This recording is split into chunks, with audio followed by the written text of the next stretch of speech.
క్రీస్తునామంలో శుభములు. ప్రకటించిన రీతిగానే ఈ రోజున మాట్లాడుతున్నటువంటి అంశం, తన శిష్యుని తండ్రి చావుకు క్రీస్తు వెళ్ళవద్దు అన్నాడా? తన శిష్యుని తండ్రి చావుకు క్రీస్తు వెళ్ళవద్దు అన్నాడా? ప్రియమైన దేవుని పిల్లలారా, బైబిల్ చదువుతున్నప్పుడు కొన్ని సంగతులు మానవ ఆలోచనలకు అతీతంగా కనబడతాయి. ఇది బైబిల్ గొప్పతనం. అంటే మనిషి రాసింది కాదు కాబట్టి మనిషికి అనుకూలంగా బైబిల్ ఎప్పుడు ఉండదని పదే పదే చెప్తూ ఉంటాం. ఈరోజు కూడా ఒకసారి మళ్ళీ జ్ఞాపకం చేస్తున్నాం. మనకు అనుకూలంగా ఉండదు. అందుకే చాలామంది మీ బైబిల్లో అట్టుంది కదా అని మాట్లాడుతూ ఉంటారు. మనవారు కూడా, మన కాపర్లు కూడా ఇలాంటి వాటిని మాట్లాడటానికి సంకోచిస్తూ ఉంటారు. ఇదే ఎపిసోడు ఆగస్టులో మళ్ళీ మనకు ఛానల్లో వస్తుంది, కొంచెం కొత్తగా వస్తుంది. ప్రియమైన దేవుని పిల్లారా, బైబిల్ని ఎప్పుడు కూడా చాలా జాగ్రత్తగా, అంటే తండ్రి అయిన దేవుని ఆలోచనకు వెళ్ళి మాత్రమే ఆలోచించాలి. మన సొంత ఆలోచనతో వాక్యాన్ని తీసుకుని చెప్పడం ప్రారంభిస్తే అది నానా అపార్థాలకు దారితీయటం గ్యారంటీ. డైరెక్ట్గా వాక్యంలోకి వెళ్ళి ఈ వాక్యాన్ని పరిశీలిద్దాం. మత్తయి సువార్త 8వ అధ్యాయము 21-22 వచనాలు.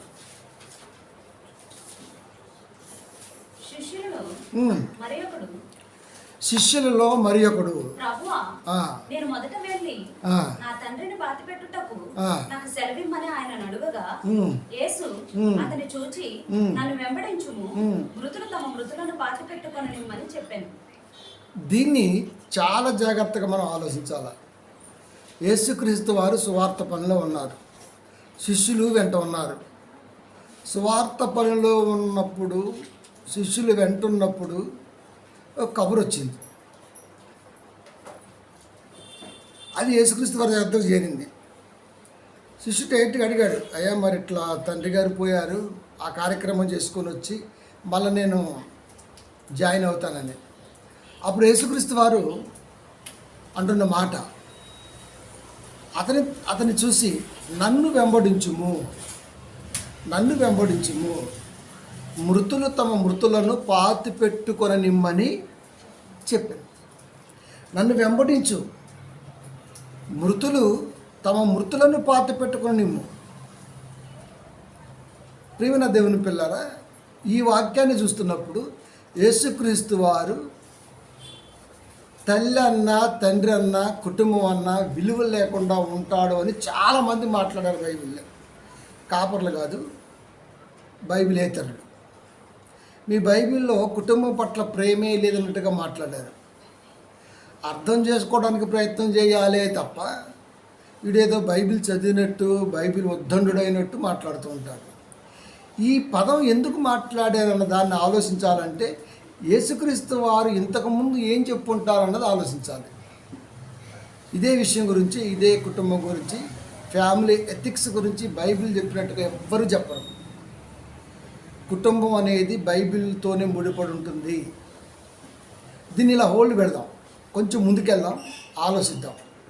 ఇక్కడ వెళ్ళొద్దన్నాడు యేసుక్రీస్తు వారు. తన శిష్యుడు చెప్పినప్పుడు వెళ్ళొద్దన్నట్టుగా ఉంది ఆ పదం చదివితే. ఇప్పుడు ఇంకో సంగతి చూద్దాం. మనకు తెలుసు, మార్తా, మరియా, లాజరు ఒక కుటుంబీకులు. లాజరు మరణించారు, అక్కజల్లు ఏడుస్తున్నారు. యేసుక్రీస్తు వారికి కబురందింది, లేట్ అయిపోయింది. వచ్చాడు, వచ్చిందాక ఉంచారు. అంటే ఎంత ప్రేమో చూడండి. ఒకసారి మనం సాగుకి వెళ్తున్నప్పుడు ఆడొత్తే అంత రాకపోతే అంత తీసేస్తుంటారు. సరే, అది మన వేరే విషయం. కానీ కబురు పెట్టాడు, లేట్ అయిపోయింది, సరే అయినా సరే వచ్చారు, వచ్చిందాక ఉంచారు. అప్పుడు ఆమె అంటుంది, యోహాను సువార్త 11:32లో ఆమె అంటుంది, అంతటా మరియా యేసు ఉన్న చోటకు వచ్చి, అంటే యేసుక్రీస్తు వారు ఆ జనసమూహంలో ఒక చోట ఉన్నారు. చనిపోయినప్పుడు అక్కడక్కడ కూర్చుంటాం మనం అలా ఒక చోట ఆయన దగ్గర వచ్చి ఆయనను చూసి ఆయన పాదముల మీద పడి, ప్రభువా నీవిక్కడ ఉండి నీడల నా సహోదరుడు చావకుండెనను, నువ్విక్కడుంటే నా సహోదరుడు చనిపోడు. అంటే యేసుక్రీస్తు వారి పట్ల మరీ ఎంత నమ్మకం ఉందో చూడండి. యేసుక్రీస్తు వారు సమస్తాన్ని సాధ్యపరచగలడు, నా తమ్ముడి మరణాన్ని కూడా ఆపగలిగేవాడు అని మాట్లాడింది. అంటే యేసుక్రీస్తు వారు లాజరు చనిపోయినటువంటి ఆ ప్లేస్కి వచ్చారు. కబురందింది ఆయనకు కూడా వచ్చాడు. మరి ఆయనతో పాటు ఉన్న శిష్యుడికి కబురందింది కానీ పంపించలేదు. ఏమండి, ఎప్పుడైనా దైవజనుడితో సహవాసం చేస్తున్నప్పుడు స్టడీ చేయాలి. అది ఒక దైవజనుడితో మనం సహవాసం చేస్తున్నప్పుడు స్టడీ చేయకపోతే నీకు ఎప్పటికీ జీవితంలో ఎదుగుదల కనబడదు. ఫినాన్షియల్గా ఎదిగేదాన్ని ఎప్పుడు లెక్క వేయద్దు. ఆడవాళ్ళు కూడా సంపాదించేస్తున్నారు, అది అటు ఇటు కానీ వాళ్ళు కూడా సంపాదించేస్తున్నారు. సంపాదనకి దీనికి సంబంధమే లేదు. అది సంపాదనకి దేవుడికి సంబంధమే లేదు అసలు. ఈ రెండింటిని ఎప్పుడు కంపేర్ చేయకూడదు. అది నేను క్రీస్తులో ఉన్నా కాబట్టి ఎంత సంపాదించా, క్రీస్తు తోడుగా ఉన్నాడు కాబట్టి ఎంత సంపాదించా. ఇప్పుడు నువ్వు సంపాదించావు, వేరేవాడు కోల్పోయాడు, వాడు క్రీస్తులో ఉన్నాడు అంటే ఇప్పుడు ఆడిది కొట్టి నీకు ఇచ్చాడా దేవుడు? కాదు. సంపాదన సంబంధం లేదు. అసలు సంపాదనకి దైవభక్తికి పొంతనే లేదు. అది సంపాదన నీకు అవసరం, దైవభక్తి నీ ఆత్మకు అవసరం. కాబట్టి యేసుక్రీస్తు వారేమో వచ్చారు కబురు పెడితే, యేసుక్రీస్తు వారి పక్కన ఉన్నానికి కబురు వెళ్ళినా కూడా రాలేదు. మన చర్చి కూడా ఒక రూపోలు కూడా ఒకడు ఉన్నాడు, అలా చనిపోయాడు. సరే వెళ్ళొస్తానంటే వెళ్ళి రమ్మని చెప్పాడు. సహజంగా మనం వెళ్ళమని చెప్తాం కదా, వెళ్ళొస్తాను మంచిది, వెళ్ళి రమ్మని. సరే వెళ్ళాడు. 14-15 రోజులు. సరే వాళ్ళ ఇష్టం, మనకు సంబంధం లేదు, డేస్ మనకు అవసరం లేదు. వాడు వేరే వాళ్ళతో అంటాడు, అయ్యగారు వస్తాడు అనుకున్నాను నేను, అయ్యగారు వస్తాడు అనుకున్నాను నేను పిలవపోయినా వస్తాను అనుకున్నాను నేను, కానీ రాలేదు. అంటే అయ్యగారికి నా మీద లేదు. అరే నాకు ఒకటి అర్థం కాదు, ఏం మాట్లాడుతుండో కూడా తెలియదు కదండి అసలుకి. ఏం మాట్లాడతారు? తండ్రి చనిపోయాడు, మీరు వెళ్ళారు, ఆపితే అనాలి యేసుక్రీస్తు వారిలాగా. నేను ఆపను కదా, నువ్వు లోపల ఎలాగని తిరిగి ఏమన్నా, నేను అసలు ఆపేలేదే లేదు. ఎందుకంటే అది నీ ఇష్టం. అది ఇక్కడ నేనున్నది దైవవాక్యాన్ని నా జీవిత కాలంలో చాలా ప్రాంతాలకు తీసుకెళ్ళిన కాన్సెప్ట్ పనిచేస్తున్నా. ఇది నాకు ఇష్టం. లోపలికి తిరిగేస్తాను, అవలగాడితో సమాసం చేస్తాను, వాడు సంఖ నాకేస్తాను అంటే విత్తోడు సుఖతో నాకు గొడవద్దన్నాడు. నన్న బిజినెస్, నాకు సంబంధం లేదు. అది అసలు మైండ్లో కూడా తీసుకున్నాను. నేను బైబిల్ నమ్మిన తర్వాత, బైబిల్ నమ్మకముందే ఏ సహవాసం చేయలే నేను. నాకు ఫ్రెండ్స్ ఎవ్వడు లేడు, అసలు సహవాసం ముందు చేయను నేను. ఏదైనా చేస్తే సంఘ పిల్లలతోనే చేస్తా, బయట వాళ్ళతో చేయను నేను. నాకు ఫస్ట్ నుంచి అలవాటు లేదు. నా కాంటాక్ట్లో కూడా డియరు, డాలు, బోలు, బొమ్ము అవన్నీ ఉండవు. నాకు అవసరం లేదు. నన్ను దేవుడు ఈ పని మీద పంపాడు. దీన్ని నేను ఏ యాంగిల్లో తీసుకెళ్తే బోర్డర్లు దాటిద్ది, ఇదే కాన్సెప్ట్. ఎప్పుడు ఏం దొరికిద్దా అని వెతుక్కుంటా. ప్రపంచం ఫోన్లో ఉంది కాబట్టి నేను వెతుకుతా ఉంటాను. ఊరకంటే సమయం ఉన్నప్పుడు అలా ఏం దొరికిద్ది, ఏ కాన్సెప్ట్ దొరికిద్ది, ఏ లైన్ దొరికిద్ది అని వెతుకుతూ ఉంటాను. ప్రియమైన దేవుని పిల్లారా, అంటే నా రాక దైవ సంబంధంతో ముడిపడి ఉంది. నేను ఫిక్స్ అయ్యా, అందుకే నేను బైబిల్లో ఉన్నా. నీ రాక లోకంతో సంబంధమైంది, అది నువ్వు ఫిక్స్ అయ్యావు. దాన్ని ఎవడు ఎన్ని చేస్తారు? ఇక్కడ ఎవరి దారి వాడిది. ఇక్కడికి అర్థం చెప్పేదే లేదు. నువ్వు ఇప్పుడు పోతానంటే హ్యాపీగా వెల్కమ్ చెప్పేస్తాను, వెళ్ళిపో అంటావు అంతే. కాబట్టి దైవజనుడితో సహవాసం ఎలా ఉంటుంది చెప్పండి. యేసుక్రీస్తు వారితో సహవాసం చేస్తున్నాడు. ఆయన ఉద్దేశం తెలుసు, ఆయన సంకల్పం తెలుసు, ఆయన రాక తెలుసు, ఆయన ఆలోచన తెలుసు. అలాంటి యేసుక్రీస్తు వారితో ఉన్నప్పుడు, వెళ్ళొద్దన్నప్పుడు అదే యేసుక్రీస్తు వారు కబురు వస్తే వచ్చినప్పుడు ఈ రెండింటి మధ్యనటువంటి ఆ లైన్ ఏమైతే ఉందో, ఆ ఆలోచన ఏమైతే ఉందో, ఏమై ఉంటుంది అని ఆలోచించేవాడు శిష్యుడు అవుతాడు.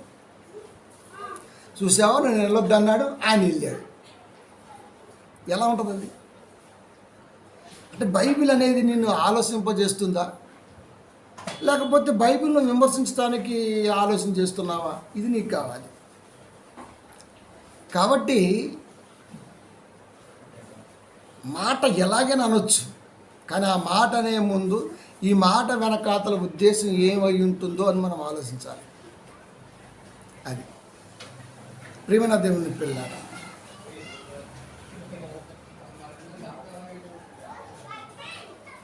మరియా యేసు ఉన్న చోటకు వచ్చి ఆయనను చూసి ఆయన పాదముల మీద పడి, ఇక్కడ ఆమె ఏమీ ఉక్రోషాన్ని వెళ్ళకక్కట్లేదు, పాదాల మీద పడి, ప్రభువా నీవిక్కడ ఉండి నా సహోదరుడు చావకుండా నేను, అంటే క్రీస్తుని ఆ సందర్భంలో గొప్ప చేస్తూనే ఉన్నది, అంటే అర్థం చేసుకున్నది అన్నది వాస్తవం.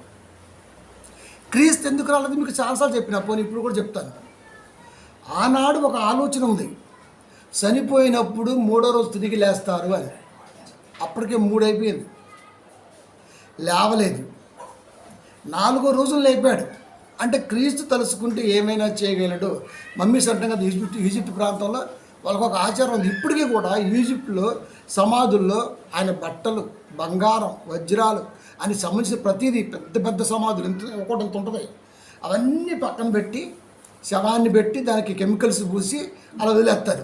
తిరిగి ఎప్పటికైనా లేస్తే ఆయన సంపాదించింది ఆయనకే అని ఒక నమ్మకం.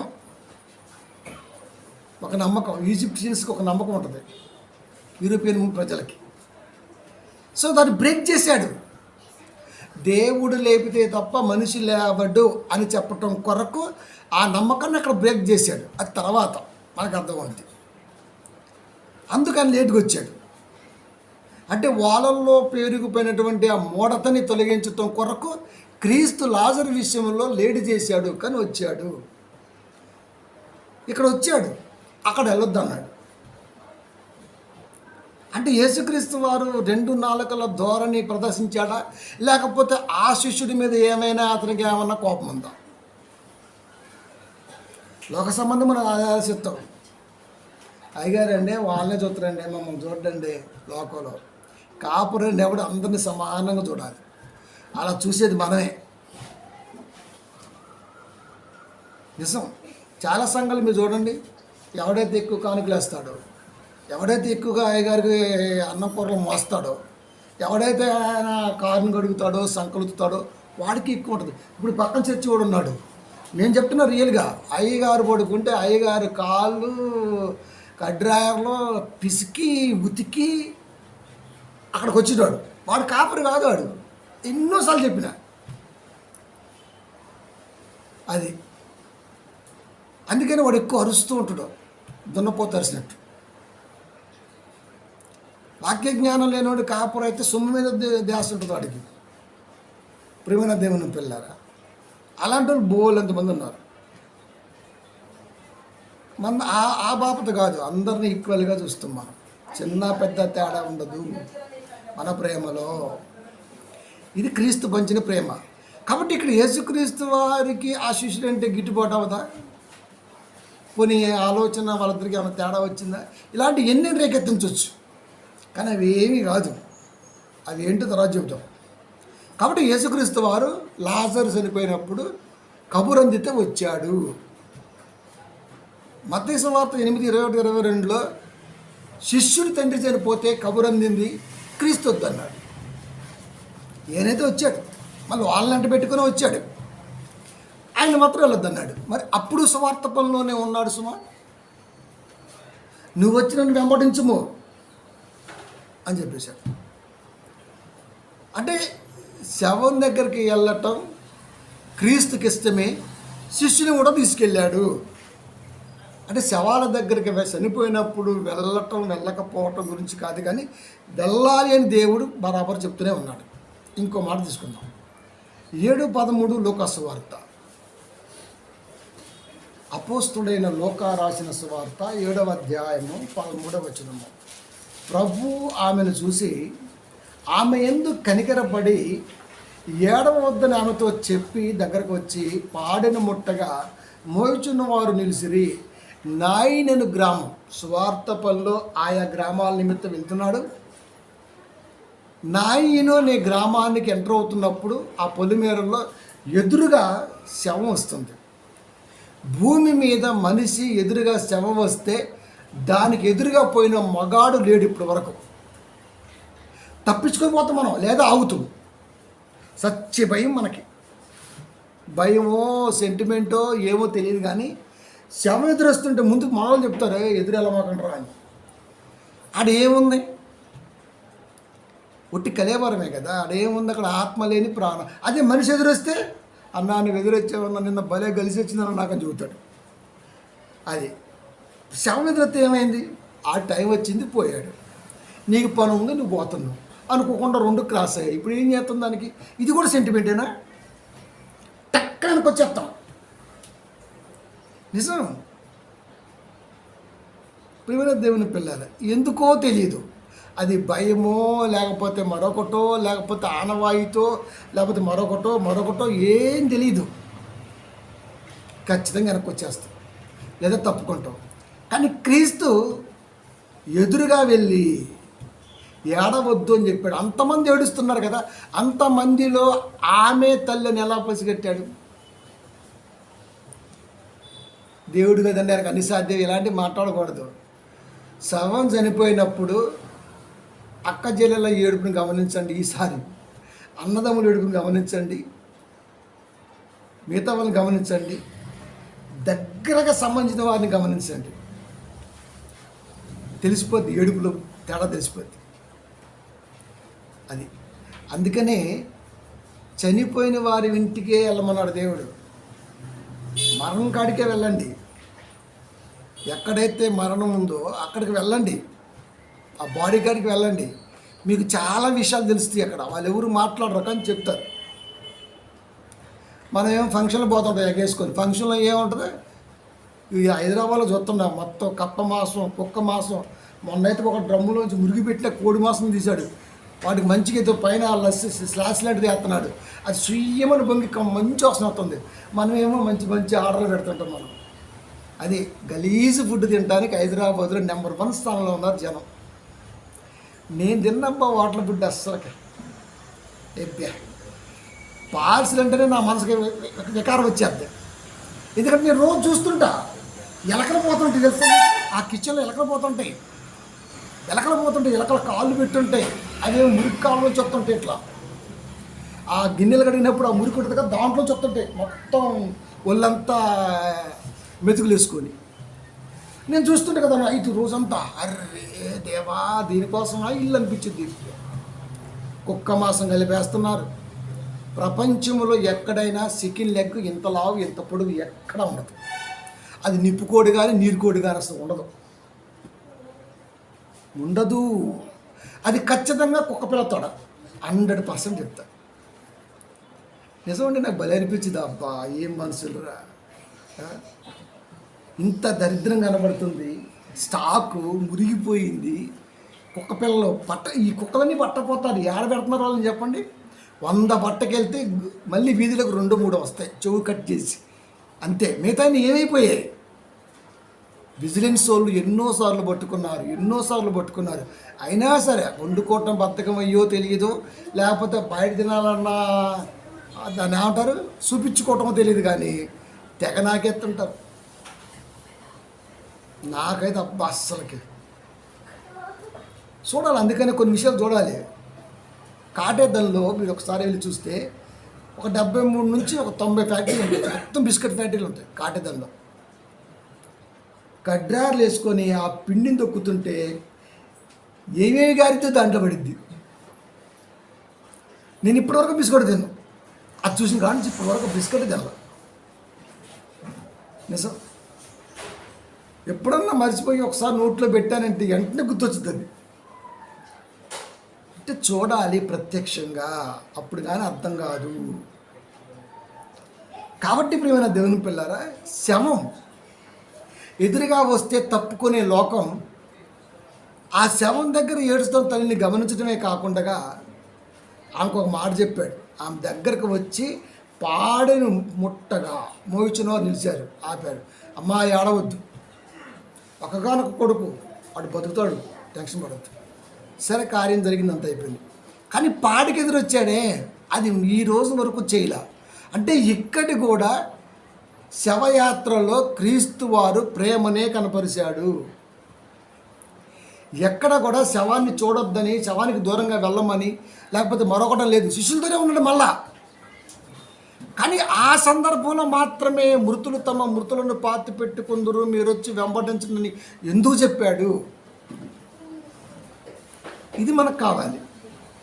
ఇప్పుడు ఏం చూస్తున్నామయ్యా అంటే, చనిపోయినప్పుడు యేసుక్రీస్తు వారు సందర్శించినటువంటి ఉద్దేశం, పరిస్థితి, వాటి మీద ఆలోచిస్తున్నాం మనం. కాబట్టి లాజరు మరణిస్తే వెళ్ళాడు, నాయనని గ్రామములో శవం ఎదురొస్తే వెళ్ళాడు, పాడికి ఎదురు వెళ్ళాడు. శవం లేపారు అప్పటికే, పాడికి ఎదురు వెళ్ళాడు.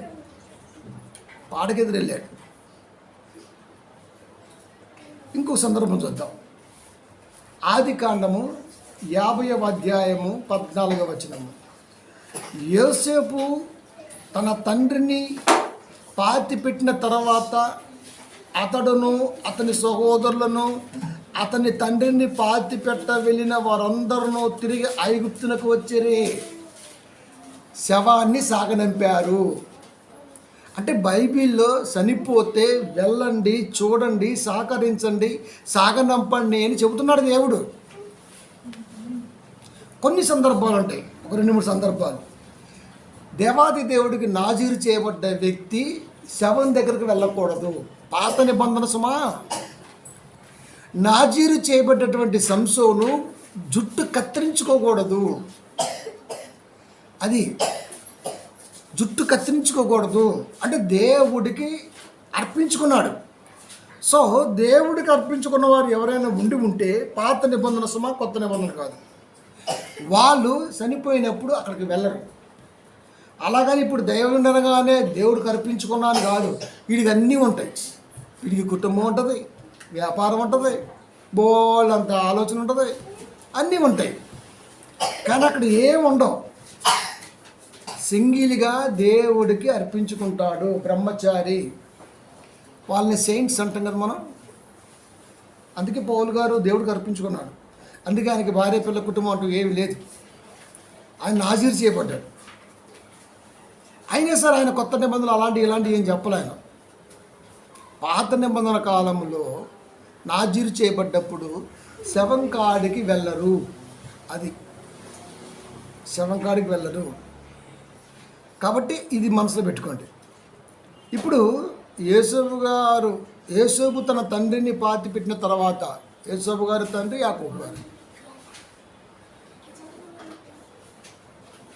గారు చనిపోయారు, తండ్రిని పాతి పెట్టారు. ఎవరున్నారయ్యా అంటే, పాతి పెట్టడానికి వెళ్ళిన వారందరూ అంటే చాలామంది వెళ్ళారు. ఐగుప్తు నుంచి చాలామంది వెళ్ళారు. ఎక్కడికి వెళ్ళారు? అబ్రహాం గారు కొనుక్కున్నాడే సమాధి, అక్కడ పాతి పెట్టారు. అక్కడికి వెళ్ళారు. మక్బేలా గృహానికి వెళ్ళారు, అక్కడికి వెళ్ళారు. కాబట్టి శవాన్ని సాగనంపటం, శవాన్ని చూడటం, శవం దగ్గరికి వెళ్ళటం, ఇంకేదన్నా అయితే దాన్ని చూసుకోవటం అన్నది బైబిల్ సమర్థవంతంగా ప్రేమిస్తూ వస్తూనే ఉంది. అంటే శవం కాడికి వెళ్ళటం తప్పు కాదు అన్నది చూసాం. ఇలా చూసుకుంటూ వస్తే ఎప్పుడైనా అలాగే అన్నీ ఉంటాయి. ఇప్పుడు మళ్ళీ ప్రారంభానికి వద్దాం. నాగు మళ్ళీ వచ్చేద్దాం. 8వ అధ్యాయం మత్తయి సువార్త 21-22 జాగ్రత్తగా చదువుతాం. మళ్ళా శిష్యుల్లో మరి ఒకడు, ప్రభువా నేను మొదట వెళ్ళి తండ్రిని పాతి పెట్టుటకు నాకు సెలవిమ్మని ఆయనను అడుగగా, యేసు అతను చూసి నన్ను వెంబడించు. నేను ఇప్పుడు వెళ్ళిపోయి మా నాన్నగారి కార్యక్రమం ముందు చేసి వస్తా అన్నాడు. పైగా తండ్రి, గుర్తుపెట్టుకోండి, మిగతా సందర్భాలు చూసాం, అక్కడ తండ్రి కాదు. మృతులు తమ మృతులను పాతి పెట్టుకునిమ్మని చెప్పాను. మృతులు తమ మృతులను పాతి పెట్టుకునిమ్ము అంటే ఇక్కడ యేసుక్రీస్తు ఏం చెప్పాలనుకుంటున్నాడు? మృతులు. ప్రకటన 3:1 జీవించుచున్నావన్న పేరు మాత్రం నీకున్నది కానీ నీవు మృతుడు. అంటే వాక్యం లేనివాడు మరణించిన వాడితో సమానం. ఎవరిలో అయితే వాక్యం ఉండదు, ఎవరిలో అయితే వాక్యం ఉండదో చర్చికి రావటం ఈజీ, చర్చి కార్యక్రమాల్లో పాల్గొనటం ఈజీ. కానీ వాక్యాన్ని ఎవడైతే స్టోర్ చేసుకోడో వాడు కూడా శవంతో సమానమే అని చెప్పాడు. అది ఆయన చెప్పింది. మృతులు. జీవించుచున్నవన్న పేరు మాత్రం నీకున్నది కానీ నీవు మృతుడవే. వాక్యం లేని వాడు ఎవడైనా సరే ఆడు మృతుడే, ఆడు సచ్చినోడే. తమ మృతులను అంటే ఇంతకుముందు చచ్చిన వాడు కూడా వాక్యం లేనివాడే. తమ మృతులను పాతి పెట్టుకుని నిమ్ము. వాక్యము లేనివాడు మరణిస్తే వాక్యము లేనివాడు పాతి పెట్టుకుంటాడు. ఆ వాక్యము లేని కుటుంబంలోంచి వచ్చిన నీవు వాక్యం కొరకు సాగు అని చెప్పాడు. నీవు సజీవ లెక్కలో వచ్చావు, కానీ నీ తండ్రికి వాక్యం లేదు, బాప్తిష్యం లేదు. లేదు అంటే పాలు వెళ్ళదు. నాలో బాప్తిష్యం ఉన్నది, నాలో వాక్యం ఉన్నది, అది నా పిల్లలకి వెళ్ళదు, నా కుటుంబానికి వెళ్ళదు. ఎవరికి వాడే. సువార్త విషయం అనేది ఎవరికి వారికే సొంతం. ఆస్తి అనుకో పిల్లలకు పంచవచ్చు, స్థిరాస్తులు పిల్లలకు పంచవచ్చు, కానీ సువార్తని పంచగలం, కానీ భాగం ఇవ్వలేం. నాలో ఉన్న వాక్య జ్ఞానాన్ని నా పిల్లలకి శిరసగమని ఇవ్వలేను నేను. వాళ్ళు దేవుళ్ళు ఉంటున్న విధానాన్ని బట్టి దేవుడు వారికి ఇవ్వాలి జ్ఞానం. మనం ప్రార్థన చేస్తాం, ప్రభువా పిల్లల జ్ఞానంతో పెంచయ్యా, నీ వాక్య జ్ఞానం ఇవ్వయ్యా అని. అది వాళ్ళు దాన్ని దేవుణ్ణి అడుక్కోవాలి. అంతవరకు మనం చేయగలం. ఏలియా గారి ఆత్మజ్ఞానాన్ని ఎలీషా వారు అడిగితే కుదరదన్నాడు ఏలియా గారు. ఏదైనా అడిగిస్తా కానీ ఇది ఎలా ఇస్తాను, అది నా పరిధిలో లేదు, నేను ఇవ్వలేను. ఆత్మజ్ఞానం భాగం ఉండదు. కనుక వాక్యం అనేది నాలో ఉంటే నాకే తప్ప మళ్ళీ అది తిరిగి నీకు రాదు. కాబట్టి ఇక్కడ వంతులు వాటాలు వాక్యంతో సంబంధం లేదు. నా వాక్యం నాదే, నా భక్తి నాదే, నా ఆలోచన నాదే, అంతే. కాబట్టి మృతులు తమ మృతులను పాతి పెట్టుకుని నిమ్ము. ఇప్పుడు వీరు వాక్యం లేని వారిగా ఉన్నారు. మృతులు చనిపోయిన ఆయన కూడా వాక్యం లేకుండా ఉన్నాడు మీ తండ్రి. కానీ అలాంటి కుటుంబంలోంచి వచ్చావు, ఒక తరాగు కుటుంబంలోంచి అబ్రహంలాగా. కాబట్టి నువ్వు సాగు, నువ్వు సువార్తలో నడు ముందు అని చెప్పేశారు. ఈ లోపల ఎంతమంది ఎన్నాను ఉంటారు చెప్పండి. ఏదో ఒక రోజు ఇంటికి వెళ్తారు కదా, మళ్ళీ తండ్రి సాగుకు రాలేదు, వీడికి సువార్త ఎక్కువైపోయిందంట, అయ్యగారు వీడికి మాయ పెట్టాడు, మంత్రం పెట్టాడు, డామ్ డూమ్ డిస్క్. ఇక లోక సంబంధం కదా ఇంకెన్ని వస్తాయో చెప్పలేము. ఇంకా ఆడు ఊహ ఎవరైతే కంఫర్ట్గా ఉంటారో వాళ్ళకి బాగా నూరిపోతాడు. వినే వాళ్ళకు కూడా ఆలోచించాడు, ఇది నిజమా అబద్ధమా, వీడి వాడి గురించి ఇన్ని మాటలు చెప్తే నా గురించి రేపు ఇంకెవడికి ఎన్ని మాటలు చెప్తాడో అని అనుకోడు ఇక్కడ. అది నేను ఒక మాట చెప్పాను ఒక కంపెనీ గురించి. ప్రజలు మన్నన పొందని ఏ కంపెనీ అయినా మటాష్ 1 yearలో పోద్ది ఈ కంపెనీ అని చెప్పాను. తప్పు తెలుసుకొని సరిదిద్దుకొని కిందకు వచ్చిందా బతికిద్ది, లేకపోతే పోద్దన్న. వాడేం చేసినట్టు దాన్ని కొద్దిగా కోడి గినక మసాలా రాసినట్టు రాసేసి వేరే వాడికి చెప్పింది. వాడేం చేసిన సెషన్లో ఈ పదం గబుక్కుని వాడిండు. మనం ఊరుకుంటామా? మనం ఫోన్ చేసాం, ఎరా ఏడన్నో రా అన్న. పలా చూడని చెప్పిండు. నేను అన్నది డైరెక్ట్, ఇంకా నేను అన్నది ఏంటి, నువ్వు చెప్పింది ఏంటి, అందరినీ ఇలా అడగలేండి, వాడితో కట్ చేద్దామని అడిగినా. నేను అన్నది ఏంటి, నువ్వు చెప్పింది ఏంటి. నేను అన్నది ఏంటంటే ప్రజలు మన్నన పొందని ఏ కంపెనీ అయినా కాలగర్భంలో కలిసిపోద్ది. Straight word. ఇది తన తప్పును తెలుసుకుని వెనక్కి రాకపోతే 1 yearలో సంకనాకపోద్ది. ఇది నేను వాడిన పదం. వాడని చెప్పిండు ఈ కంపెనీ ఉండదంట, అట్టంట ఇట్టంట అరుణ్ కుమార్ గారు అన్నారని చెప్పిండు వాడు. అట్ట చెప్పదు అంటుండు. నేను ఇక్కడ మాటలు అక్కడ చెప్పేది ఆడది. ఆడనోట్ల మాటలు ఆగవు. అందరూ ఆడవాళ్ళు ఉండలేండి. 90% ఆడవాళ్ళు ఊరికే ముసలమ్మ ముసలు అంటాం కదా మనం, అలా. దీంట్లోకి మగవాళ్ళు ఎక్కువ వచ్చారు. ఇప్పుడు ఆడవాళ్ళకి వచ్చేసారు, మగవాళ్ళు వెళ్ళిపోయారు. అంటే ఇప్పుడు మగవాళ్ళు ఏమైపోయారు? ఆడంగులు అయిపోయారు. ఒక మాట మనం విన్నామంటే అది మర్చిపోవాలి అంతే. అది మగాడి లక్షణం. ఊరి ఆయన ఈడి చెబుతుడు, వాడు చెబుతుడు, వాడు చెబుతుడు. ఈయనేమనాలి అసలుకి? ఈయనేమనాలి? ఇలాంటి ఎక్కువ ఉన్నారు ఇక్కడ. అంటే సాతానుడు ఎలాగైనా సరే వాడుకుంటుంది అంతే, వాడుకుంటుంది. కాబట్టి ప్రియమైన దేవుని పిల్లారా, యేసుక్రీస్తు వారి విషయంలో కూడా ఇది జరగలేదని గ్యారంటీ ఏంటి?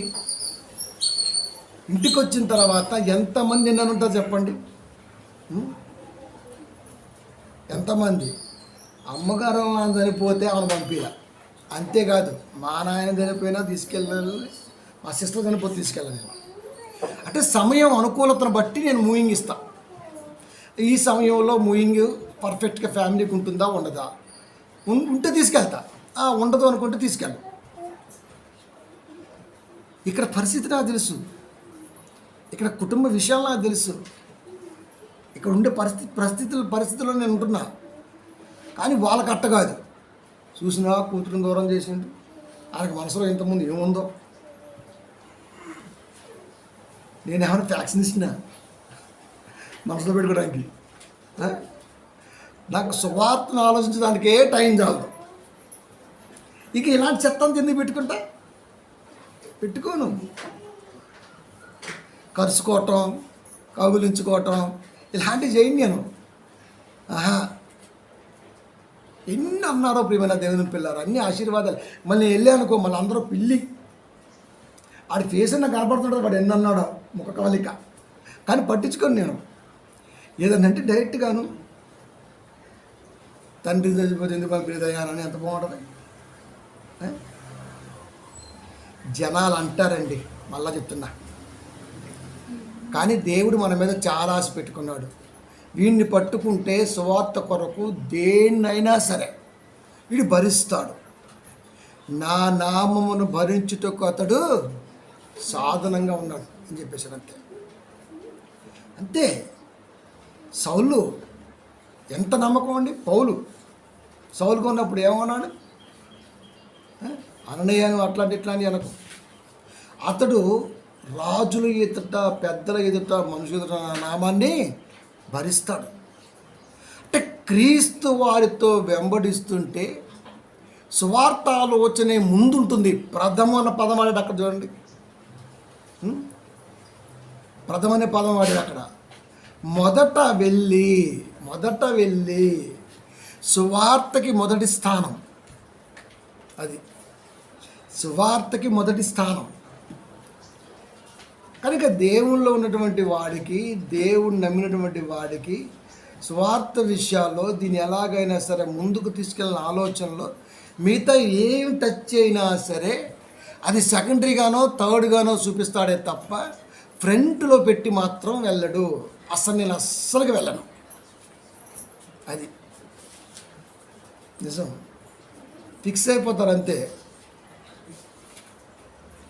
కాబట్టి జనాల కోసం ఎప్పుడు మనం ఆలోచించామో అప్పుడు ఆటోమేటిక్గా బలహీనపడిపోతాం. 100 కబుర్లకు వెళ్తే బాగలేకో లేకపోతే ఏమైనా పరిస్థితి వచ్చో ఒకదానికి వెళ్ళకుండా ఉండు, ఇవి బాగా బలిసిందంటారు అంతే. ఈ 100 లెక్కరావా రావు. ఈ ఒక్కటే గుర్తుంటుంది.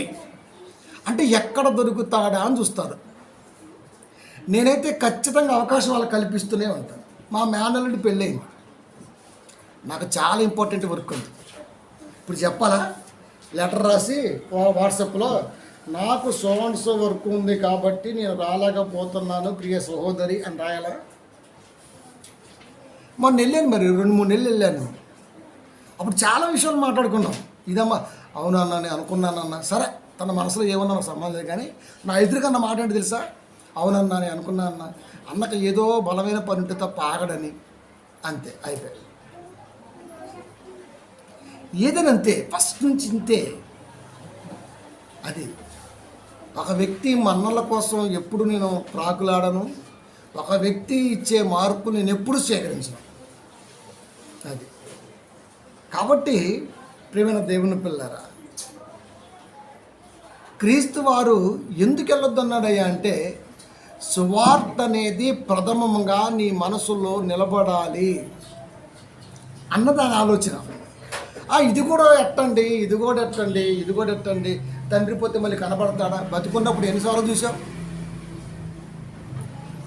రే ఆగు, బ్రతుకున్నప్పుడు ఎన్నిసార్లు చూసాం మనం చెప్పండి? బ్రతుకున్నప్పుడు, తల్లిదండ్రులు బ్రతుకున్నప్పుడు ఎన్నిసార్లు వాళ్ళ ఆలనపాలను చూసాం? ఈ రోజు నీతో కొత్తగా మాట్లాడడానికి మనం ఫోన్ చేస్తే ఆమె అర్జెంట్ పని ఉందమ్మా, ఒక గంట చేద్దాం ఆగు అంటాం. అంతే. నేను మా అమ్మకి నేను ఫ్రీగా ఉన్నాను, మా అమ్మతో ఒక అర్ధగంట సేపు మాట్లాడగలను అనుకుంటే కాల్ చేస్తా. అంతేగాని అడవుడు కాల్ చేసి ఎలా ఉన్నారు బాగా ఓకే బాయ్ అని చెప్పను నేను. ఇప్పుడు నేను అమ్మతో ఒక అర్ధగంట సేపు మాట్లాడగలను అనుకుంటే కాల్ చేస్తాను. అప్పుడు ప్రశాంతంగా పడుకొని కాల్ మాట్లాడుతూ ఉంటాను. మా అమ్మకి అర్థమైంది ఇవాళ మా వాడు ఫ్రీగా ఉన్నది. ప్రియమైన దేవుని పిల్లరా, ఎందుకు చెబుతున్నానంటే, ఈ రోజున మళ్ళీ తిరిగి మనం ఛానల్కి వెళ్ళాం. వరసన 3 రోజులు టెలికాస్ట్ ఇచ్చాడు నాకైతే. వరసన సోమవారం సాయంత్రం ఇచ్చాడు, మంగళవారం మార్నింగ్ ఇచ్చాడు, ఆదివారం సాయంత్రం వచ్చింది. మళ్ళీ ఈ రోజు కూడా టెలికాస్ట్ అవుతుంది. ఆల్రెడీ నాకు ముందే పంపించాడు, గ్రూప్లో కూడా పెట్టాడు. ఆయన అంటున్నాడు, అన్న మంచి దాన్ని ఏమంటారు గ్రాఫ్ లేస్తుందన్న, మీరు 4-5 నెలల్లోనే మళ్ళీ చాలా ఇదవుతారన్న, మాకు అందరేమో మాకు దొరకరేమో. నేను అదేంటి బ్రదర్ అలా అంటారు, మీరు రావాల్సిందే కదా, మన ఎపిసోడ్లు ఇవ్వాల్సిందే కదా అని చెప్పిన. మరలా వచ్చే 1 వీక్లో మళ్ళీ మనం 8 కాన్సెప్ట్లు ఇస్తున్నాం. ఆల్రెడీ ఇప్పటికి 6 రాశాను. ప్రియమైన దేవుని పిల్లరా, అంటే ఏ ప్రాంతంలో ఉన్నా ఎక్కడున్నా సువార్తలో వాస్తవం అయితే లేదు. రే నాని, సువార్తలో వాస్తవం లేదు. వాస్తవం అంటే నిజం చెప్పేవాళ్ళు లేడు. మీరు ఏ ఛానల్ చూడండి, అత్తాకోడళ్ళ గొడవలే. ఏ పాస్టర్ గారైనా అత్తాకోడల్ని కూతురు తల్లిలాగా ఎలా ఉండాలమ్మా అని చెప్పాడండి? ఓ నయముని ముందు పెట్టి మాట్లాడతాడా? అది తీసుకొని వీడు పొడుతుంటాడు ఇంకా సీరియల్లో పొడిచినట్టు. మరి అత్తాకోళ్ళకి స్విచ్ పెట్టేదే కాపురం లాగా ఉంది. ఆయన హాయిగారే స్విచ్ పెడుతుంటాడు ఈ ప్రసంగాల ద్వారా. ఏ అత్త కూడా కోడల్ని ప్రేమించదు. ఇందిరాగాంధీ కూడా సోనియా గాంధీని ప్రేమించదు. అంతే. మరి నీ వాక్యం ఉంది ఎందుకు? ప్రేమిస్తానికి కదా. మన నయ్యం ఎలా ప్రేమించింది? వెళ్ళను అని చెప్పేసింది ఆమె, అంతే. ఎలా ప్రేమించేసింది? ఎంతమంది ఉన్నారు అలా బైబిల్లో? తీసుకుంటాడు, అదే తీసుకుంటాడు మళ్ళా, కానీ ఎటెటో తీసుకెళ్ళిపోతాడు. అంటే ఏం చేస్తున్నాడయ్యా అంటే, అంతే నిప్పెట్టి ఎత్తడు కుటుంబాలకి. ప్రభు అన్నాడు, ఏం పర్లా నీ అత్త ప్రేమించకపోతే నా ప్రభు ప్రేమిస్తాడు, నమ్మవా? ఇట్లా అంటుంది మళ్ళా. ఒరే వాళ్ళత్త ప్రేమించకపోతే ప్రభు ఎందుకు ప్రేమిస్తాడు? ముందు ఇక్కడే ప్రేమ లేకుండా పోతే ఆయన చుట్టలేదు అవన్నీ. కాబట్టి మనం అలా ఉండదు కదా. బైబిల్లో దేవుడు కోరుకున్నటువంటి ప్రేమతత్వం అనేది ఏ యాంగిల్లో ప్రవహిస్తుందో చెప్తాం. అదిరా వాక్యం అంటే. కాబట్టి ఆయన అదే అన్నాడు, అన్నా నువ్వు 4 నెలల్లో సూపర్గా మళ్ళీ మాకు అందమేమో డేట్లు ఏమో. నేను కూడా అదే ప్రార్థన చేస్తున్నా.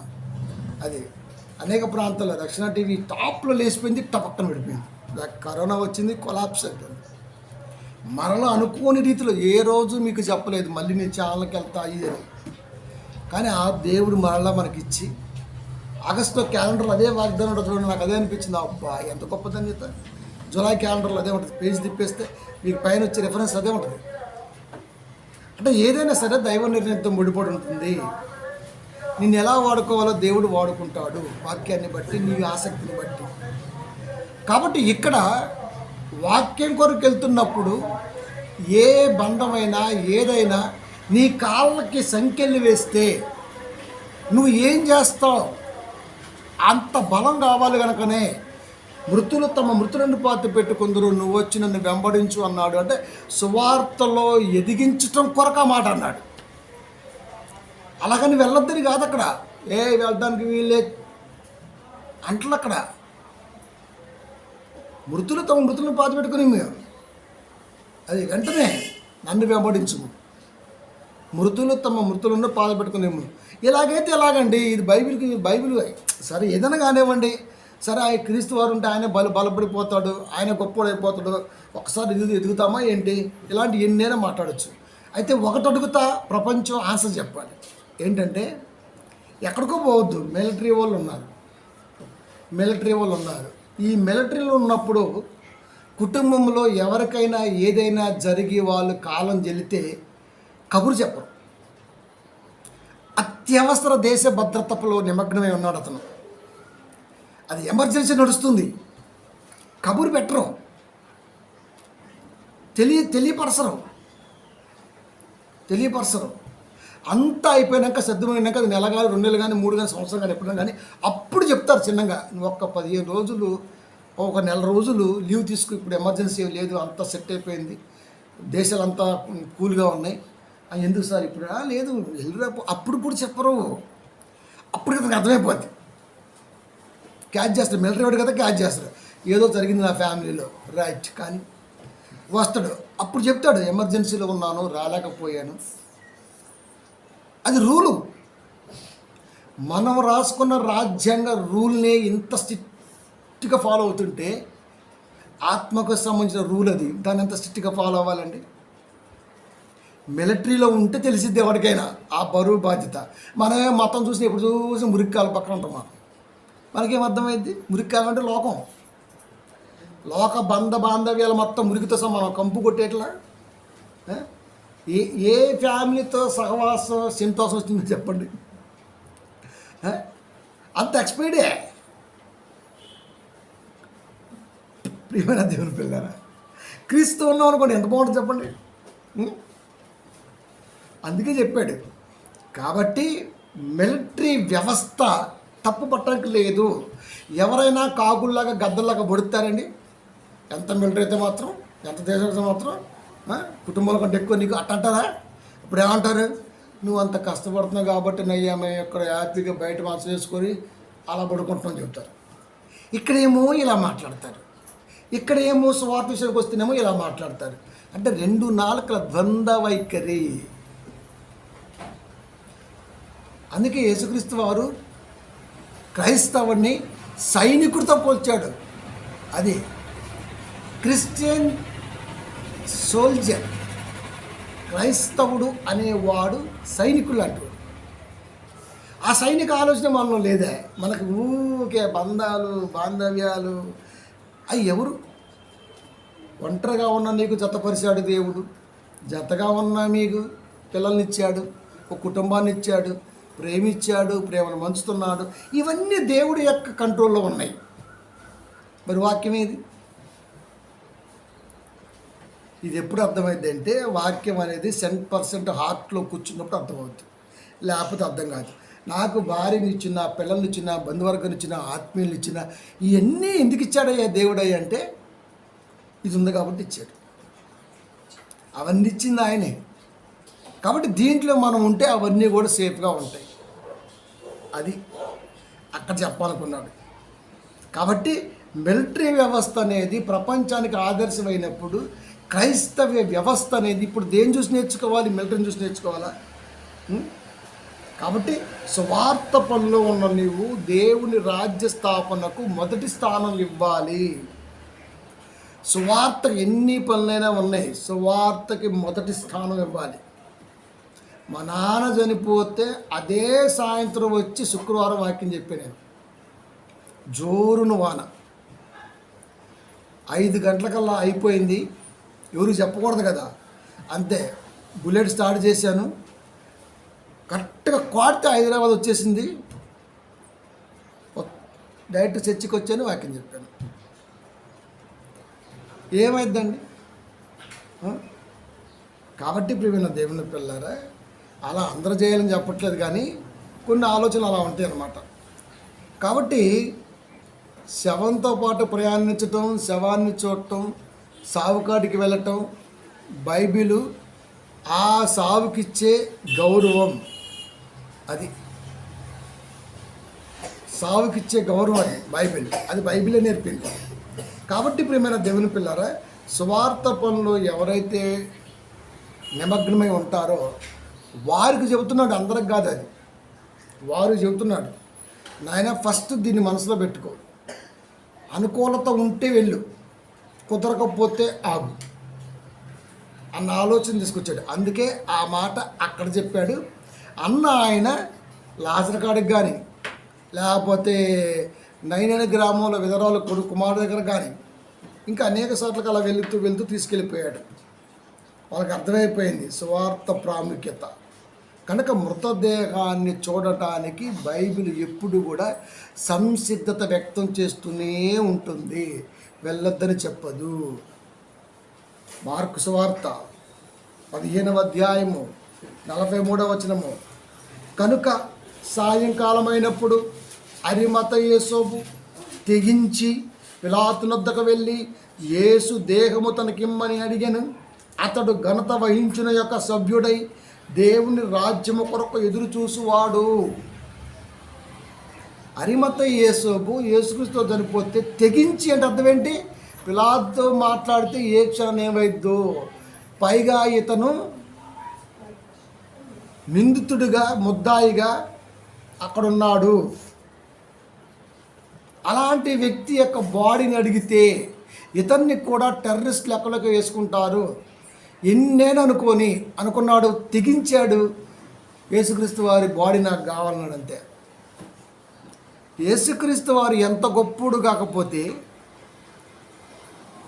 పిలాతునొద్ద ఆ మాట అనగలిగాడు. మీరు చెప్పండి. చాలాసార్లు కన్న తల్లిదండ్రులు వాళ్ళ కొడుకుని లేకపోతే మరొకరిని, వాడు నాకు పుట్టలేదు, ఆమె నాకు పుట్టలని చెప్పి వదిలిసిన సందర్భాలు చాలా ఉన్నాయి. శవానికి కాడికి కూడా వెళ్ళ ఫ్యామిలీస్ పేపర్లు ఎప్పుడు పడుతూ ఉంటాయి. ఎందుకంటే ఏదో జరిగి ఉంటుంది అక్కడ, అందుకే వాళ్ళకి బాధేసింది. కానీ యేసుక్రీస్తు వారు బతికున్న కాలంలో భౌతికంగా జనాల మధ్య ఉన్నప్పుడు జనాలకు వ్యతిరేకిగా లేకపోతే వాళ్ళ ప్రేమను తుంచేవాడిగా ఉంటే ఎవరైనా సరే యేసుక్రీస్తు వారు సిలువ యెరూషలేము వీధులు వెళ్తున్నప్పుడు వెంబడిస్తారా? ఆయన చనిపోతే ఏడుస్తారా? శవానికి కావాలని అరిమతయి యేసు అడుగుతాడా? అంటే యేసుక్రీస్తు వారు ఎంత గొప్ప ఆలోచన పరుడో లోకానికి అర్థమైంది కనుకనే యేసుక్రీస్తు వారిని వెంబడించారు. అది అనాథ శవంలాగా యేసు వెళ్ళా, యెరూషలేము కదిలింది. అది మనం చచ్చిపోతే ఈ గలీలు ఎవడికి తెలియదు. రాజశేఖరుడిగా చచ్చిపోతే స్టేట్లు ఏడ్చేయి, అందులో నేను కూడా ఉన్నా. అంటే మనసుకు హత్తుకున్న ముఖ్యమంత్రి ఆయన పరిపాలన విధానం అంత బాగుంది. ప్రజలు మెచ్చిన నాయకుడిగా ఎదిగాడు. దేవుని బిడ్డ. ఎన్నో గుండె ఆపరేషన్లు ఆరోగ్యశ్రీ ద్వారా, ఎన్నో గృహాలు హైదరాబాద్ ప్రాంతంలో అసలు ఉండగలమన్న మనిషి ఉండగలం అనే ధీటుగా ఎదిగించినటువంటి తత్వం. అలాంటి మహనీయుడు చనిపోతే దేశాలే ఏడ్చాయి. ఎగ్జాంపుల్ చెప్తున్నా. అంటే ప్రజల యొక్క మన్ననలు పొందినటువంటి వ్యక్తి యేసుక్రీస్తు వారు. అందుకే ఆయన మరణములో, ఆయన మరణిస్తానికి వెళ్తున్నప్పుడు కూడా గోల్గొతా కొండ మీదకి వెంబడించారు. చనిపోయినప్పుడు కూడా శవాన్ని అడిగాడు, తీసుకుందామని అడిగాడు. కాబట్టి ప్రియమైన దేవుని పిల్లారా, మంచోడు గనకనే, మంచి నేర్పాడు గనకనే, మంచి చెప్పాడు గనకనే అనేక మంది మన్ననలు పొందాడు. లేకపోతే క్రీస్తుని ఎవరు కూడా పట్టించుకునే వాళ్ళు కాదు. కాబట్టి ఎప్పుడైనా ఒక మాట తీసుకొని ఆ మాట మీద బట్టి, ఆ మాటను బట్టి దాన్ని ఎప్పుడు కూడా సాగదించి ముందుకు వెళ్ళకూడదు. అలా వెళ్ళటం వలన ఏమవుతాయి అంటే నీ అవివేకం సాతానుడికి ఆయుధంగా మారే ఛాన్స్ ఉంటుంది. మనం ఏదైనా సరే నెగిటివ్గా ఆలోచన చేస్తే సాతాను దాన్ని తవ్వుతూ ఉంటాడు. ఇంకా అది ఆగదిగా రగులుతుంటుంది. ఇంకా అది తెలుసా, పగ పగ పగ పగ పగ పగ. అదే పాజిటివ్గా ఆలోచించు. సాతాను అట్లకి ఇష్టపడ్డావు, వీడు ఏందో నాయన తిట్టినా కూడా పాజిటివ్గా ఆలోచిస్తున్నాడు, వీడితో మనకు పని లేదు ఇంకా అనిపించింది. వన్స్ ఒక్కసారి నువ్వు నెగిటివ్గా ఆలోచించడం ప్రారంభిస్తే తొలుస్తుంటుంది అంతే, ఇంకా పురుగు తెలిసినట్టు అది ఆరదు, ఇంకా దాని అంతు చూసిందాక ఆరదు. కాబట్టి పాజిటివ్నెస్ అనేది ఎంతగా పెంపొందించుకుంటే ఆత్మ అనేది అంత స్థితిగతుల్లో బలంగా ఉంటుంది. లేకపోతే ఖచ్చితంగా డ్యామేజ్ గురవుతుంది. గురి కావటం కాదు, సాతాను దాన్ని గురి చేస్తాడు. సాతానికి ఛాన్స్ ఎలా వస్తుంది? యేసుక్రీస్తు వారు చూసినట్టు, దేవాది దేవుడు చూసినట్టు సాతాను కూడా చూస్తాడు, పొంచి మరీ చూస్తుంటాడు. అది ఎవరిని మృంగుదునా అని వెతుకుచూ తిరుగుచున్నాడు. ఎవడు దొరుకుతుడా అని తిరుగుతుండు. వీడు చర్చికి పోతుండో ఇప్పుడు ఈయన్ని పట్టాలి, పట్టాలి ఇప్పుడు ఈయన్ని, అంతే. ఆడి తలంపుల్లోకి ఏదో ఒక తలంపు వస్తుంటుంది, దాన్ని క్యాచ్ చేస్తాడు, దాన్ని వాడు డెవలప్ చేస్తాడు, అంతే. ఇక తర్వాత మనకి 70mm స్క్రీన్ మీద సినిమా కనపడింది. అంటే ఇంత ఛాన్స్ దొరికితే చాలు జీవితం గొల్లైపోద్ది. అదే నువ్వు వాక్యాన్ని ఆలోచించుకుంటూ, దేవుడి ఉద్దేశాలు ఆలోచించుకుంటూ, దాన్ని ధ్యానించుకుంటూ అని మనం వెళ్ళామనుకోండి, స్పేస్ లేదు వాడికి. ఇల్లు ఖాళీగా ఉంటే దెయ్యాలు వస్తాయి, ఇల్లు ఖాళీగా లేకపోతే దెయ్యాలు ఎందుకు వస్తాయి? అది తలంపులతో దేవుడితో నిండి ఉంటే దెయ్యానికి ఛాన్స్ ఎక్కడిది, ఇంకా ఉండదు. కాబట్టి సువార్త నేర్పుతుంది ఏంటంటే ఆత్మ తలంపులు మనిషి పుష్కలంగా కలిగి ఉండాలి. అది రేపేం చేద్దాం, రేపేం తిందాం, రేపేం కొడేద్దాం, ఏం చేసుకుంటాం. ఒకడున్నాడు మాదాపూర్లో, చెప్పాలి, తెగబడి నిద్రాహారాలు మాని సంపాదించాడు. ఒక్కసారి కొట్టినాడు, పోగొట్టాడు. ఈ లోపల ఒంట్లోకి షుగరు, అల్సరు, థైరాయిడ్, చెప్పలేనటువంటి ఎన్నో రోగాలు. అది చప్ప జొన్న పిండితో తయారు చేసిన ఉప్పు లేకుండా జొన్న రొట్టె, అది కర్రీ తింటే మళ్ళీ ఉప్పు సర్రమంటే ఎక్కింది, బీపీ అంతే, కళ్ళెర్రగైపోతుంటాయి, బాడీ అంతా ఉనికిపోతుంటాయి, బొగ్గలు నిరగొచ్చేస్తుంటాయి. ఏందన్నా నా బాడీ ఎట్టయిపోయింది, నువ్వేందన్నా అట్టను. నేను ఎప్పుడు ఇట్టే ఉంటాను, మళ్ళీ చెప్తున్నా, ఆఫ్టర్ 90 ఇలాగే ఉంటాను. నేను చెడుగా ఆలోచిస్తే కదా,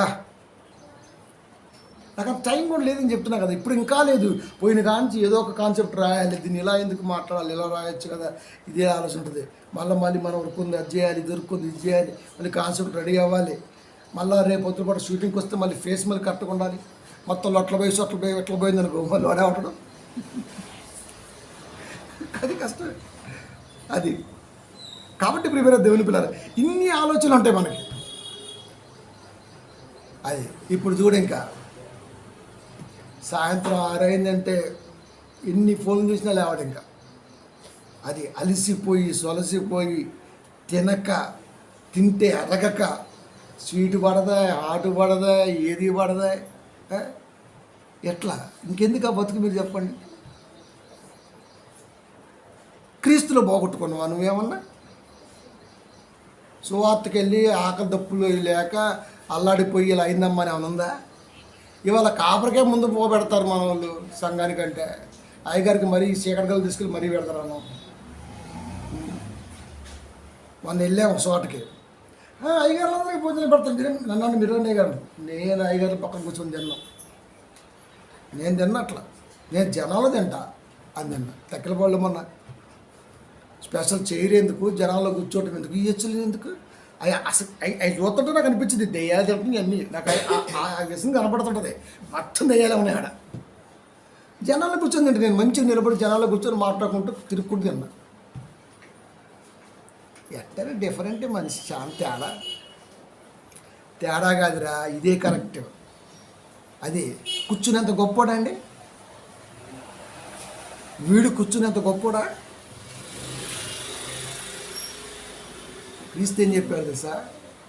ఎవరన్నా పిలుస్తారు, కూర్చోమంటారు, కానీ ఒకటి ఆలోచించు, నీకంటే గనుడు వస్తే నువ్వు లేవాల్సి వచ్చింది కనుక నువ్వు కూర్చోవద్దు. ఏమో చెప్పలేము. అందుకే పుష్పాల ఆ సీన్ అదే, మరి బైబిల్ అదే చెప్తున్నా. అన్న కూర్చొని అంటే వద్దులే అబ్బా, ఇప్పుడు ఆయన ఎత్తే మళ్ళీ మనం నిలబడలేం అంటాడు. చప్పట్లు కొట్టేసే మనం బైబిల్ కదా. ప్రతి డైరెక్టర్ దగ్గర, ప్రతి రచయిత దగ్గర బైబిల్ ఉంటుంది.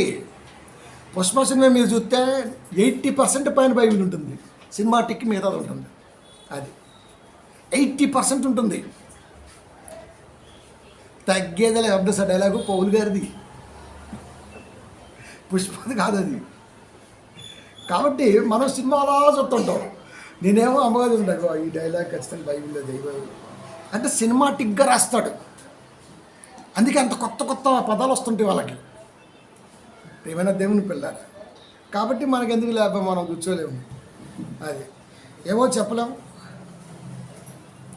కాబట్టి ఎప్పుడైనా సరే, ఎక్కడైనా సరే ఎంత తగ్గింపుతో ఉంటే అంత ఘనత వహించిన వాడిగానే ఉంటాం. ముందే సీట్లు కోరుకున్నాం అనుకో, అది అలవాటు పడుద్ది. ఒక రోజున ఆ సీట్ అందదు, అప్పుడు హర్ట్ అవుతాం. ఆ తర్వాత 2 కుటుంబాల మధ్య రిలేషన్ కట్ అయిపోతుంది. అక్కడ దాకా ఎందుకు తెచ్చుకోవాలి? కాబట్టి ప్రియమైన దేవుని పిల్లరా, బైబిల్ అనేది దేనికైనా సరే ఆదర్శమే, ఆదర్శప్రాయమే. కాబట్టి మత్తయి సువార్త 8:27 ఎందుకు వెళ్ళొద్దన్నాడయ్యా అంటే, సువార్త అనేది ప్రథమంగా ఉండాలి. కానీ నీ నోట ఏమంత వచ్చింది తెలుసా? మొదటగా వీళ్ళన్న పదం వచ్చింది, అది నాకు నచ్చలా, అది క్రీస్తుకు నచ్చలా. మొదటిగా అన్నది సువార్తకు సంబంధించింది, సెకండరీ. అందుకే చాలాసార్లు వీళ్ళకి అవేర్నెస్ రావడం కొరకు నాకంటే ఎక్కువగా అన్న పదం వాడు యేసుక్రీస్తువారు. నాకంటే ఎక్కువగా తల్లి నేనును, తండ్రి నేనును, నాకంటే ఎక్కువగా బిడ్డలైనను ప్రేమిస్తే వాడు నా ప్రేమకు పాత్రుడు అంటే అర్థం ఏంటి? అందరిని వదిలేసి ఆయన్ని ప్రేమించాలనే. ఆ అందరిని ఇచ్చిందే ఆయన. అందుకే నువ్వు ఆయన అంటే పెట్టుకొని ఉండు, ఆయన నీ కుటుంబానికి రక్షగా ఉంటాడు.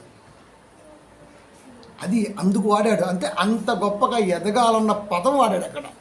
అంతేగాని కుటుంబాలను విడదీద్దాం, భార్య పిల్లల్ని దూరం చేద్దాం, అలాంటి ఆలోచన బైబిల్కి ఎప్పుడు ఉండదు. అది ఒంటరిగా ఉండటం నువ్వు మంచిది కాదు గనకనే నీకు తోడిచ్చాడు.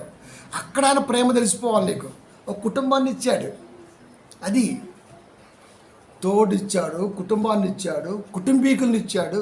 ఎంత ఇచ్చిన ఆయన ఒక మాట ఏదో అడిగితే దాని అర్థం ఏంటో తెలుసుకోలేకుండా మాట్లాడితే ఎట్లండి? కాబట్టి బైబిల్ ఎప్పుడూ కూడా, కాబట్టి ఇప్పటివరకు ఇది ఎన్నో విమర్శలు ఎదుర్కొని నిలబడింది. ఎందుకంటే చెప్పగలిగే వాళ్ళు తరంలో ఉన్నారు కనుక బైబిల్ బతకగలిగింది. లేకపోతే బట్టే బాజాగాల చేతిలో పడి ఎప్పుడో మట్టిలో కలిసిపోయేది. అది కాబట్టి బైబిల్ ఎప్పుడు కూడా ఆదర్శవంతమైనదే. ఆ పదం వెనకాల అర్థం అదే తప్ప ఆయన మీద విద్వేషమో లేకపోతే మరొకటో కాదు. అది కాబట్టి ప్రియమైన దేవుని పిల్లారా, ఎందుకు వెళ్ళొద్దన్నాడయ్యా అంటే, సువార్త పని అనేది నీ మొదటి లక్ష్యంగా ఉండాలి. అది కాదనుకో, నీ వల్ల కాదనుకో, రైట్, నువ్వు వెంబడించాల్సిన పని లేదు. నువ్వు సహకారిగానో లేకపోతే మరొక రకం ఉండి అంతే, విశ్వాసగానే ఉండు. ఎవడొద్దన్నాడు? అప్పుడు అందరూ బంధువులు కలవచ్చు, అందరూ కలుసుకోవచ్చు. కానీ దాన్ని పట్టుకొని వెళ్తున్నావు. శిష్యులంటే ఎవరండి? రేపన్న రోజున సువార్తని అనేక ప్రాంతాల్లో స్థిరపరిచే వారిగా ఉంటారు. అది కాబట్టి వాళ్ళకు వర్తించుతుంది, అది మిగతా వాళ్ళకి కాదు. సంఘంలో ఉన్న వారికి వర్తించదు. అది సంఘంలో ఉన్నవారు వాళ్ళు ఇటు ఉంటారు, అటు వస్తారు, నో ప్రాబ్లం. కానీ సువార్తను పట్టుకొని వెళ్తున్నప్పుడు అలాంటి వారికి వర్తించింది. ఇక్కడ ఈ పాయింట్ కూడా మనం జాగ్రత్తగా ఆలోచించాలి. క్రీస్తు వెళ్ళవద్దన్నది సువార్తని చేతబట్టి అనేకుల్ని ఆత్మీయ నడిపింపులో నడిపించడానికి సిద్ధపడ్డ వారికి వర్తించింది తప్ప విశ్వాసులకైతే కాదు. అది ఎందుకంటే ఆదివారం వాడు వచ్చినా రావచ్చు, లేకపోతే సభలు పెడితే వచ్చినా రావచ్చు, వాడి ఇష్టం. వాడికి ఫేవర్గా ఉంటే వస్తాడు, లేకపోతే రాడు. ఏమండి వర్షం పడుతుందండి అటు అమ్మగారు నైట్ వెళ్తుంటే, అవును వర్షాకాలం వర్షం పడుద్ది, చలికాలం చలి పడుతుందండి బాగా చలి, అవును చలికాలం చలి పుట్టిద్ది, వర్షాకాలం వర్షం పడుద్ది, చలికాలం చలి పెట్టిద్ది.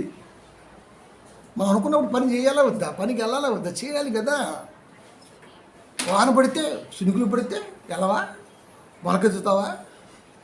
శినుకులే భయపడాలి, అది మెరుపులకి ఎదురెళ్తూ ఉంటా. ఎందుకంటే తెలుసా, అంతే కొన్ని విషయాలు అర్థమై సాగు జనాలు చెప్పినా కానీ అంతే. దేనికైనా ఎదురేనబ్బా, అది పాడకి ఎదురొచ్చినట్టుగా మనం దేనికి ఎదురే వెళ్తుంటాం. ఎందుకంటే వాక్యానికి ఎదురొచ్చేది ఏది లేదు కాబట్టి అంతే. మన త్రోవలు సరళం చేసేవాడు దేవుడు, మన ముందు నడిచేది వాక్యం, ఇంకంతే. కాబట్టి ప్రియమైన దేవుని పిల్లారా, క్రీస్తు వారు అన్న మాట అర్థం అది. సువార్థికుడుగా ఎవడైతే నిలబడాలి అనుకుంటాడో అలాంటి వాడికి ఎలాంటివి వచ్చినప్పుడు అది పరీక్షగా తీసుకోవాలి, దాంట్లో నెగ్గాలి. అప్పుడే నువ్వు సువార్తలో సక్సెస్గా రాణిస్తావు. కాబట్టి ఇది సంఘ బిడ్డలకి, విశ్వాసులకి, వాళ్ళకి కాదు, వెంబడించే వారికి. ఇన్ని దాటుకొని రావాలి. అది ఎప్పుడు బలపడుద్దయ్యా అంటే విశ్వాసిగా ఉన్నప్పుడే బలపడుద్ది. అది నేను విశ్వాసిగా ఉన్నాను, సంఘంలో డెవలప్ అవుతున్నాను, అవకాశం వచ్చినప్పుడల్లా నేను మాట్లాడుతున్నాను, పాటలు పాడుతున్నాను, చేస్తున్నాను. ఖచ్చితంగా దేవుడు ఆసక్తిని గమనించి, నీ పట్టుదలను గమనించి, నీ ఆలోచన గమనించి రేపు నిన్ను వాడుకునేవాడుగా చేస్తాడేమో. ఇవన్నీ నీకు తెలియకుండా జరిగే పరీక్షలు అది. కాబట్టి విశ్వాసగా ఉన్నప్పటి నుంచే వీటిని దాటుకుంటూ రావాలి. అప్పుడు ఒక మంచి బలవంతుడైనటువంటి దేవుని వాక్య బోధకుడిగా, లేకపోతే పరిచర్యుడిగా నువ్వు పనిచేస్తావు, లేకపోతే పని చేయవు. పునాది ఇక్కడ పడాలి. విశ్వాసిగా ఉన్నప్పుడే, సంఘములో ఉన్నప్పుడే ఇక్కడ పడుతూ రావాలి. ప్రతిదాన్ని సువార్త కంటే తక్కువగా చూడాలి. సంఘం ముందు, ఆ తర్వాత ఏదైనా, వాక్యం ముందు, ఆ తర్వాత ఏదైనా, సువార్త ముందు, ఆ తర్వాత ఏదైనా. ఇవన్నీ నువ్వు దాటుకుంటూ వస్తే అప్పుడు దేవుడు మెచ్చుతాడు. అత్త ఫోన్ చేస్తే చర్చి మానేస్తావు, కొత్త సినిమా వస్తే చర్చి మానేస్తావు, షాపింగ్కి వెళ్దామంటే చర్చి మానేస్తావు, సావు కబూర్ ఎవరిది వచ్చినా చర్చి మానేస్తావు. మంద కాదు, ఎవరిది వచ్చినా. మొన్న పోతుంటే పలకరిచ్చారు, అందుకే చూడటానికి పోయినా. అవునా? మనుషుల మెప్పు ఎప్పుడు కూడా ముప్పే. కాబట్టి ప్రియమైన దేవుని పిల్లారా, అలా ఎదిగాం దేవుళ్ళో కాబట్టి మీకు చెప్తున్నా. అది అలా ఎదుక్కుంటూ వచ్చాం, దాన్ని దాటుకుంటూ వచ్చాం. అది పూర్తి బలహీనురాలుగా ఉన్న 3.5 సంవత్సరాలు ఉండూరులో వదిలేసి హైదరాబాద్లో ఉండి పనిచేశాను. అది అప్పుడు ఇంత ఫోన్ కాంటాక్ట్ ఫెసిలిటీస్ కూడా లేవు. ఎవరికో ఫోన్ చేస్తే కాన్ఫరెన్స్ కలపాలి, వాడు డ్యూటీలో ఉంటే కాన్ఫరెన్స్ కలుపుతున్నాడు, లేకపోతే లేదు. అలాంటి స్థితిలో కూడా ఎక్కడా కూడా మనిషి దేవుడి మాటకు దూరంగా వెళ్ళిందే లేదు. పడుకునేటప్పుడు కూడా సీడీ పెట్టుకొని పడుకునేవాళ్ళు, ఏదో ఒక వాక్యం ఎవరిదైనా కానీ. ఇన్నుండే సీడీలు అప్పుడు టీవీలు ఎక్కడ వస్తున్నాయి వాక్యాలు, ఆడియో వచ్చేయలేదు, దేవుడి పాటలు వచ్చాయి, అది పెట్టుకొని పడుకునేవాడిని. అది ఎప్పుడు అయిపోయేది తెలియదు. ఇంకా సన్న సౌండ్తో వినేవాడిని, పడుకునేవాడిని. ప్రియమైన దేవుని పిల్లారా, కాబట్టి సువార్త అనేది ఎప్పుడైనా మన ఆత్మలో భాగం అయితేనే ఈ టేస్ట్ అర్థమవుతుంది, లేకపోతే అర్థం కాదు. అందుకే చాలామంది ప్రసంగం చేస్తుంటే ఎక్కడ కట్ అయింది, ఏదో చెప్పాలనుకుంటాడు, తిరిగి ముక్కలు అయిపోద్ది ప్రసంగం, విడిపోతుందో తెలియదు ఇంకా. కాబట్టి ప్రియమైన దేవుని పిల్లారా, ఆత్మీయ నడిపింపు లేకుండా సువార్తని ఎవ్వడు బోధించలేడు. బోధించాలని ప్రయత్నం చేసినా వాడు కవరేజ్ చేస్తాడు తప్ప నడిపింపు రాదు. కాబట్టి యేసుక్రీస్తు వారు తన శిష్యుడికి సువార్త పనిలో నువ్వు నిలబడేటప్పుడు ఎదుర్కోవాల్సినటువంటిది ఫస్ట్ నీ నుంచే వస్తే ఎలా ఉంటుంది అన్న ఆలోచనతో ఆ మాట మాట్లాడండి తప్ప అతని మీద ద్వేషమో, కోపమో, సావంటే వ్యతిరేకమో మరొకటో కాదు. కాబట్టి చాలామంది దుర్మార్గమైన ఆలోచన చేసేవారికి ఇది ఆన్సర్గా ఉండబోతుంది. ఇదే అంశాన్ని ఆగస్టు నెలలో మళ్ళీ మనకు టెలికాస్ట్ అవుతుంది. ప్రార్థించుకుందాం.